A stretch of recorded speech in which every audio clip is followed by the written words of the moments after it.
123편 성전에 올라가는 노래. 하늘에 계시는 주여, 내가 눈을 들어 주께 향하나이다. 상전의 손을 바라보는 종들의 눈같이, 여주인의 손을 바라보는 여종의 눈같이 우리의 눈이 여호와 우리 하나님을 바라보며 우리에게 은혜 베풀어 주시기를 기다리나이다.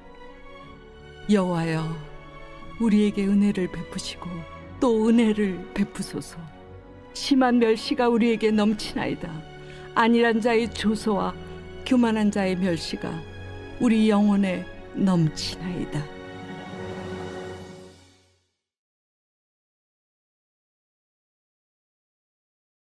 할렐루야. 오늘 우리에게 주신 하나님의 말씀은 시편 123편 1절부터 4절까지 말씀입니다. 오늘 말씀의 제목은 어디를 바라보는가입니다. 며칠 전에 저희 부부는 막내 아들이 원하는 선물 하나를 사주게 됐습니다. 요즘에는 당근마켓이 활성화가 되어 있어서 저렴하게 선물들을 구할 수 있어서 참 다행이죠. 아들이 이번에 원하는 선물은요, 광폭 타이어가 달린 자전거였습니다. 마침 저렴한 자전거를 잘 만나게 되어서요, 기분 좋게 선물할 수 있게 되었죠. 이제 초등학교 1학년인 막내는요, 친구들과 함께 자전거를 타고 놀러 다니는 것에 요즘 열중합니다. 근데 자전거를 사고 얼마 되지 않아서 막내는요, 큰 누나가 있는 피아노 학원에 가는데 자전거를 타고 가겠다라는 것이죠. 막내는 피아노 학원에 자전거를 타고 가고요. 큰 누나는 피아노 학원 앞에서 기다렸다가 막내와 만나서 함께 피아노 학원에 올라가려고 했는데 큰아이에게 전화가 왔습니다. 막내가 길에서 울고 있다라는 거죠. 자전거에 문제가 생긴 겁니다. 놀란 저는요, 바로 밖에 나왔는데요. 막내가 이러지도 저러지도 못하고 길 한가운데서 울고 있는 그런 모습을 보게 됐습니다. 자전거를 봤더니요, 브레이크가 고장이 났어요. 갑자기 브레이크가 고장이 나서 자전거가 잘 멈추지가 않으니까요, 겁이 난 모양입니다. 저희 막내는 눈에 눈물이 어리어리한데 저만 바라보고 있었습니다. 제가 어떻게 해줘야 되는 그런 상황이었죠. 그래서 자세히 자전거를 살펴보니까요, 자전거 브레이크를 붙잡아주는 클립 하나가 빠져 있었습니다. 그래서 저는 있는 힘껏 클립을 잡아당겨서 다시 브레이크에 걸었더니 이제 브레이크가 다시 작동하게 되었어요. 막내는요, 아빠 어떻게 한 거예요? 하면서 언제 울었냐는 듯이 다시 웃으면서 이제 자전거를 타고 가더라고요. 우리 막내한테는요, 감당할 수 없는 문제였는데 저에게는 해결이 가능했던 문제였던 거죠.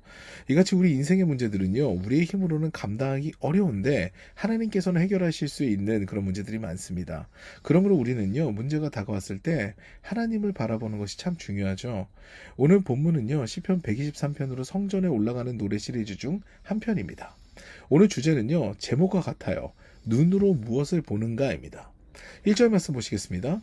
하늘에 계시는 주여, 내가 눈을 들어 주께 향하나이다. 아멘. 여기서 시인은요, 하늘에 계시는 주님께 간구합니다. 시인은 땅에 있으며 유한한 존재입니다. 그런데 여기서 해결이 안 되는 문제들이 있거든요. 그래서 하늘에 계신 초월적 존재인 주님을 바라보는 거예요. 시인의 바라보는 모습은요, 2절에서 구체화가 됩니다. 상전의 손을 바라보는 종들의 눈같이, 여주인의 손을 바라보는 여종의 눈같이 우리의 눈이 여호와 우리 하나님을 바라보며 우리에게 은혜 베풀어 주시기를 기다리나이다. 아멘. 시인은요, 무력한 자신이 은혜를 베풀어 주실 수 있는 하나님을 바라봅니다. 라는 이런 고백을 하는 것이죠. 시인은요, 어떤 감당할 수 없는 시험에 갇혀 있는 것일까요? 3절과 4절입니다. 여호와여, 우리에게 은혜를 베푸시고 또 은혜를 베푸소서. 심한 멸시가 우리에게 넘치나이다. 안일한 자의 조소와 교만한 자의 멸시가 우리 영혼에 넘치나이다. 여기서 안일한 자는요, 경제적으로 부유한 자를 의미하고 교만한 자는 하나님을 경외하지 않는 자를 의미하죠. 경제적으로 부유한 자와 하나님을 믿지 않는 자들에게 하나님을 경외하는 시인은 조롱당하고 멸시를 당하고 있다는 얘기예요. 이에 시인은요, 하나님께 이 모든 악행을 이야기하며 자신에게 은혜 내려주시기를, 자신의 마음을 하나님께서 알아주시기를, 그리고 이 문제와 이 상황을 타개하게 만들어주시기를 간구하는 거죠. 사랑하는 여러분, 이렇게 조롱과 멸시 그리고 박해를 받을 때 우리는 기도해야 합니다. 하나님께 인생을 맡겨야죠. 하나님께서는요, 감당할 수 없는 이런 시험의 시간이 도래했을 때, 즉 그 시험으로 하나님을 바라보는 자를 실망시키지 않고 문제를 해결해 주심으로 하나님의 위대하심을 노래하게 하시는 분이십니다.